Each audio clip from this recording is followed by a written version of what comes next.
حضرت عمر کا زمانہ ہے، مسجد میں عورتیں بھی نماز پڑھنے آتی ہیں اور مرد بھی نماز پڑھنے آتے ہیں۔ ایک خوبصورت عورت کا راستہ ایک نوجوان لڑکا روکتا ہے۔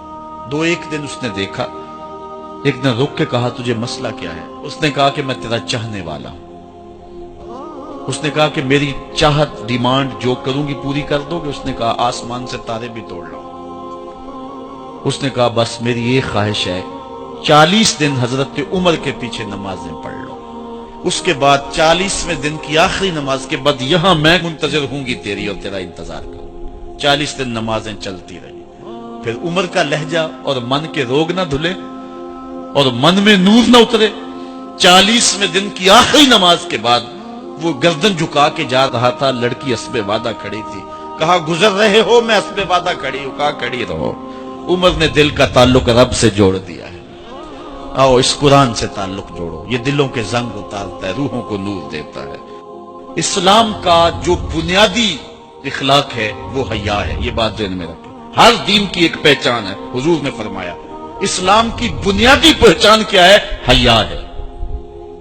جب ہم نے اسلام کے دامن کو چھوڑ دیا ہے، یہ رسم حنا کے نام سے بدتمیزی یہ کس معاشرے سے ہم نے لی ہے؟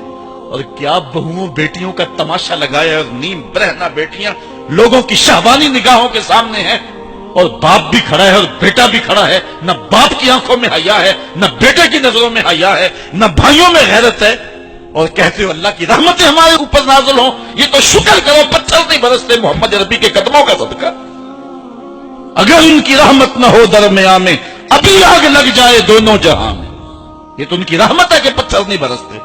پچھلی قوموں نے ایک ایک جرم کیا، کسی کے اوپر پتھر برسے، کسی کے اوپر خون برسا، کسی کے اوپر ایسا زلزلہ آیا کہ نیچے والی جگہ اوپر اور اوپر والی بستیاں نیچے۔ لیکن اس امت پر ایسا نہیں ہوگا، اور اللہ نے فرمایا ما کان اللہ لیعذبہم وانت فیہم، محبوب تیری وجہ سے میں عذاب نہیں اتارا ورنہ پیس کے رکھ۔ سر سے لے کر پاؤں تک ہم اسلام میں آ جائیں، چھوڑیں آدھا تیتر آدھا بٹیر، جہاں جی چاہا اسلام کے دامن میں آگے اور جہاں جی چاہا ادھر چلے گئے۔ مسجد میں بھی چندہ دیا اور ہوٹل میں بھی شراب پی، رب بھی خوش رہے شیطان بھی راضی رہے، ایسا نہیں ہوگا۔ رب کہتے نہیں کہ میرے ہو تو پھر میرے ہی ہو۔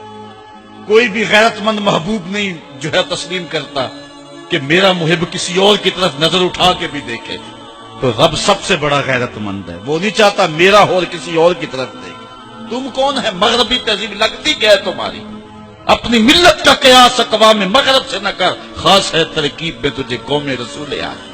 تم غیروں کی نقالیاں کرتے پھرتے ہو، تمہارے سامنے سیدہ عائشہ کی سیرت موجود نہیں ہے؟ تم مغرب کے ٹینوں بننے کی کوشش کرتی ہے میری بیٹی، تیرے سامنے محمد کی بیٹی فاطمہ کا نقشہ نہیں ہے؟ کدھر بھاگ رہی ہے؟ یہ بال کھول کے بازار میں کون جا رہا ہے؟ یہ نیم برہنہ کون جا رہا ہے؟ دیکھ محمد عربی تجھے کیا آواز دے رہے، ان کا لہجہ کیا، اس کو سن اور زندگی کو اس کی مطابقت میں گزار۔ اصل ہمارے دل زنگ آلود ہو گئے، اس دنیا کے اس ماحول نے ہمیں اس طرح کر دیا ہے کہ آج ہمیں سمجھ نہیں آ رہی کہ ہم کدھر جائیں۔ اور ایک اور حدیث میں حضور نے دلوں کا اور من کا میل اتارنے کے 2 نسخے بیان کیے۔ ایک کثرت کے ساتھ موت کو یاد کرنا، کثرت کے ساتھ موت کا تذکرہ، اور دوسرا کثرت کے ساتھ جو ہے وہ تلاوت کلام مجید۔ اصل 10-15 سالوں سے ہمارے ساتھ جو کچھ ہوا ہے، آج اگر کوئی تذکرہ موت کرے، کوئی آخرت کی یاد دلائے، کوئی عمل کی بات کرے، وہ کہتے ہیں یہ تو ویسے خوش کیسے، کیا پتا قبر کا مذاق اڑا رہا ہے۔ اللہ اکبر، قبر دا خوف دے دے کے لوکی مینوں ڈرا دے۔ میں کہتا ہوں لوگ ہیں کون ڈرانے والے؟ منکر نکیر کا پتہ آمنہ کے لال نے دیا ہے۔ فَلْيَضْحَكُوا قَلِيلًا وَلْيَبْكُوا كَثِيرًا، تمہارا رب کہتا ہے تھوڑے ہنسا کرو زیادہ رویا کرو۔ رونا دل کا میل اتارتا ہے، باطن کے اجاڑ پن کو دور کرتا ہے، من میں خشیت الہی کے پھول کھلاتا ہے۔ اور حدیث میں آتا ہے وہ آنکھ خوف خدا کی وجہ سے روئی اور ایک بال کی جڑ بھی بھیگ گئی، کل قیامت کے دن وہ بال جہنم میں نہیں جانے دے گا۔ عرض کرے گا مالک یا اسے جنت دے دے یا مجھے نکال لے، تو رب بال تو نہیں نکالے گا، اللہ تعالیٰ اس شخص کو جنت عطا فرمائے۔ لا خیر فی عین لا تبکی من خشیت اللہ، امام ابو نعیم نے لکھا حلیہ میں، اس آنکھ میں بھلائی کوئی نہیں ہے جو خوف خدا میں روتی نہیں۔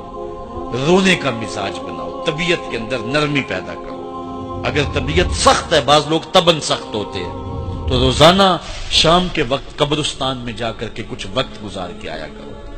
اپنی طبع میں نرمی پیدا کرو، طبیعت میں سادگی پیدا کرو، اپنے زندگی کے معاملات کو زیادہ نہ پھیلاؤ کہ جو حساب دینا مشکل ہو جائے۔ مجھے اپنے والد گرامی کی ایک بات یاد آئی، آپ فرمایا کرتے تھے جس شخص سے پیار ہو جائے نا، اس کی آخرت کے لیے سوچا کرو کہ اس کی آخرت ٹھیک ہو جائے، اس کے لیے محنت کرو، کوشش کرو، جو تم کر سکتے ہو کہ اس کی آخرت ٹھیک ہو جائے۔ ہاں، ہر بندہ چاہتا تو یہ ہے کہ میری زندگی آسودہ ہو، آسودہ ضرور بناؤ زندگی کو، لیکن خیال رکھو کہ اس دنیا کی زندگی کی آسودگی سے آخرت کی آسودگی جو ہے وہ زیادہ عزیز ہے۔ یہ 4 دن کی زندگی ختم ہو جانی، تھوڑی ہے، بالکل سانسوں کی گنتی ہے اور ختم ہو جانے والی ہے، اور وہ زندگی نہ ختم ہونے والی۔ اس لیے خندق کھودتے صحابہ پر جب حضور کو پیار آیا تو دعا کیا دی، اے اللہ میرے انصار کو بھی بخش دے، میرے مہاجروں کو بھی بخش دے، کیونکہ زندگی تو آخرت کی زندگی ہے۔ ان کی آخرت کی زندگی کے لیے خاص طور پہ دعا مانگی۔ اس لیے اپنی آخرت کی زندگی کے بارے ترجیحاً ہم سوچیں اور اپنی زندگی کو بہتری کی طرف لے جائیں۔ 5 گانا نماز شعار زندگی بنا لیں۔ زندگی جاتی ہے تو جائے، لیکن نماز نہ جانے پائے۔